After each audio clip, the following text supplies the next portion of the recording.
গতিকে গৰম বন্ধ আহি আছে গৰম বন্ধৰ আগে আগে যিখিনি আইনমতে সিদ্ধ মানে যিখিনি ট্ৰান্সফাৰ পোৱাৰ যোগ্য সকলোৱে অৰ্ডাৰ লাভ কৰিব শিক্ষা হেতুৰ জৰিয়তে ট্ৰান্সফাৰ এপ্লিকেশ্যনৰ প্ৰক্ৰিয়াটো অলপ সময় ল'ব এটা ৰিক্ৰুটমেণ্ট অলৰেডি এডভাৰটাইজমেণ্টটো ওলাই গৈছে প্ৰাথমিক শিক্ষাটো সকলোৱে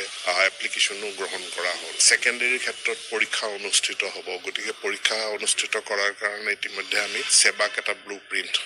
ৰোডমেপ ৰূপৰেখা প্ৰস্তুত কৰাৰ কাৰণে দায়িত্ব দিয়া আছে MCCৰ কাৰণে গোটেই প্ৰক্ৰিয়াখিনি যিহেতু বন্ধ আছিল এতিয়া MCC প্ৰত্যাহাৰ হোৱাৰ পাছত এই গোটেই প্ৰক্ৰিয়াটো আমি 2 দিনতে আকৌ আৰম্ভ কৰিম টেট কাম ৰিক্ৰুটমেণ্ট পৰীক্ষা সোনকালে হ'ব মই এতিয়াই আপোনাক মানে দিন তাৰিখ সময় কৈ দিব নোৱাৰো কিন্তু প্ৰক্ৰিয়াটো অব্যাহত আছে MCCৰ কাৰণে স্থগিত আছিলে